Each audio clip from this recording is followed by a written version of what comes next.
പ്രവാസി വാർത്തയിലേക്ക് സ്വാഗതം. യുഎഇയിലും ഒമാനിലും ഇന്ന് മഴ മുന്നറിയിപ്പ്. യുഎഇയിൽ വിവിധ കാലാവസ്ഥാ സാഹചര്യങ്ങൾ മുൻനിർത്തി യെല്ലോ അലർട്ടാണ് പ്രഖ്യാപിച്ചിരിക്കുന്നത്. കടൽ പ്രക്ഷുബ്ധമാകുന്നതും വടക്ക് പടിഞ്ഞാറൻ ദിശയിൽ മണിക്കൂറിൽ 40 കിലോമീറ്റർ വരെ വേഗതയിൽ വീശിയേക്കാവുന്ന കാറ്റും തുടരുന്നതിനാലാണ് ദേശീയ കാലാവസ്ഥാ കേന്ദ്രം യെല്ലോ അലർട്ട് പ്രഖ്യാപിച്ചിരിക്കുന്നത്. അറേബ്യൻ ഗൾഫിൽ പ്രത്യേകിച്ച് പടിഞ്ഞാറൻ ദിശയിൽ കടൽ പ്രക്ഷുബ്ധമാകുമെന്നും ചില സമയങ്ങളിൽ തിരമാലകൾ 6 അടി വരെ ഉയരുമെന്നും കാലാവസ്ഥാ വകുപ്പ് അറിയിച്ചു. ഇന്ന് പുലർച്ചെ 1 മണിക്ക് പുറപ്പെടുവിച്ച മുന്നറിയിപ്പ് വൈകുന്നേരം 6 മണി വരെ നീണ്ടു നിൽക്കും. പുറം ജോലികളിൽ ഏർപ്പെടുന്നവർ ജാഗ്രത പാലിക്കണമെന്നും മുന്നറിയിപ്പിൽ നിർദ്ദേശിക്കുന്നു. നേരത്തെ ശനി ഞായർ ദിവസങ്ങളിലും കാലാവസ്ഥാ വകുപ്പ് ഇതേ ജാഗ്രതാ നിർദ്ദേശമായിരുന്നു നൽകിയിരുന്നത്.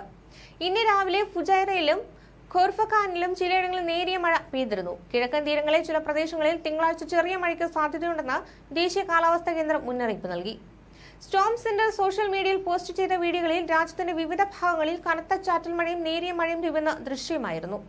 ഇന്ന് യുഎഇ നിവാസികൾക്ക് ഭാഗികമായി മേഘാവൃതമായ ദിവസം പ്രതീക്ഷിക്കാം. എന്നാൽ അന്തരീക്ഷത്തിൽ പൊടിക്കാറ്റ് വീശാൻ സാധ്യതയുണ്ട്. കിഴക്കൻ തീരത്ത് താഴ്ന്ന മേഘങ്ങൾ സംവഹന മേഘങ്ങൾ രൂപപ്പെടാൻ സാധ്യതയുണ്ട്. കിഴക്ക് തെക്ക് ഭാഗങ്ങളിൽ ഉച്ചയോടെ ചെറിയ മഴ പെയ്തേക്കാം. അബുദാബിയിലും ദുബായിലും യഥാക്രമം 40 ഡിഗ്രി സെൽഷ്യസും 41 ഡിഗ്രി സെൽഷ്യസും വരെ താപനില ഉയരും. പർവ്വതങ്ങളിൽ ഈർപ്പം 15% വരെയാണ് താഴ്ന്നേക്കാവുന്നത്. തീരപ്രദേശങ്ങളിലും ദ്വീപുകളും 80% വരെ എത്തുമെന്നതാണ് പ്രതീക്ഷിക്കുന്നത്. പൊടിക്കും മണലിനും കാരണമാകുന്ന നേരിയതോ മിതമായതോ ആയ കാറ്റ് ഇടയ്ക്കിടെ വീശുമെന്ന് പ്രതീക്ഷിക്കുന്നു. കടൽ നേരിയതോ മിതമായതോ പ്രക്ഷുബ്ധമാകാം. അറേബ്യൻ ഗൾഫിലും ഒമാൻ കടലിലും വലിയ തിരമാലകൾ പ്രത്യക്ഷപ്പെട്ടേക്കാം. ഒമാനിലും ഇന്ന് മഴ മുന്നറിയിപ്പ് പുറപ്പെടുവിച്ചിട്ടുണ്ട്. ശനിയാഴ്ച മസ്കത്തിലും രാജ്യത്തിന്റെ വടക്കൻ ഭാഗങ്ങളിലും കനത്ത ആലിപ്പഴ വർഷവും മഴയും പെയ്തിരുന്നു. തെക്കൻ അൽബത്തീന, നോർത്ത് അൽഷർബിയ, സൗത്ത് അൽഷർബിയ, നോർത്ത് അൽബത്തീന, മസ്കറ്റ്, അൽദലീഖിയ, അൽ ഡാഹിറ, അൽ ബുറൈമി, അൽ വുസ്ത, മുസന്ദം എന്നിവയുടെ ചില ഭാഗങ്ങളിൽ ഇടിമിന്നലോടുകൂടിയ മഴയുണ്ടാകും. ഹജർ മലനിരകളിലും പരിസര പ്രദേശങ്ങളിലും ഉച്ചയ്ക്കും വൈകുന്നേരവും ക്യൂലോസ് മേഘങ്ങൾ രൂപപ്പെടാൻ സാധ്യതയുണ്ട്. 25 മുതൽ 50 മില്ലിമീറ്റർ വരെ കനത്ത മഴ സൗത്ത് അൽബത്തീന, അൽദലീഖിയ, മസ്കറ്റ്, നോർത്ത് അൽബത്തീന എന്നിവിടങ്ങളിൽ പ്രതീക്ഷിക്കാം. ഇത് ചിലയിടങ്ങളിൽ വെള്ളപ്പൊക്കത്തിനും കാരണമായേക്കാം.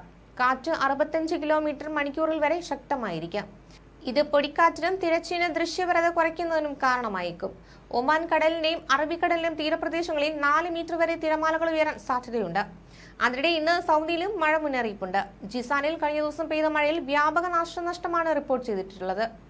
10 മണിക്കൂറിനിടെ നിർത്താതെ പെയ്ത മഴയിൽ നദിയിൽ മലവെള്ളപ്പാച്ചിലുണ്ടായി. പാലം തകർന്നു വീണ് കാർ യാത്രക്കാരിയായ യുവതി മരിക്കുകയും നിരവധി പേർക്ക് പരിക്കേൽക്കുകയും ചെയ്തിരുന്നു. സൗദി അറേബ്യയിൽ ഇന്നും ശക്തമായ മഴയ്ക്കാണ് സാധ്യത മുന്നറിയിപ്പുള്ളത്. ഇടിമിന്നലോടുകൂടിയ മഴയാണ് ഇന്ന് സൗദിയുടെ വിവിധ മേഖലകളിൽ പ്രതീക്ഷിക്കുന്നത്. സൗദി അറേബ്യയുടെ തെക്ക് പടിഞ്ഞാറും ശക്തമായ മഴയും ഇടിമിന്നലും അനുഭവപ്പെടുമെന്നാണ് അറേബ്യൻ കാലാവസ്ഥാ കേന്ദ്രത്തിന്റെ മുന്നറിയിപ്പ്. അറേബ്യൻ പെനിൻസുല മേഖലയിലേക്ക് വൻതോതിൽ ഉഷ്ണമേഖല ഈർപ്പം ഒഴുകുകയാണ്.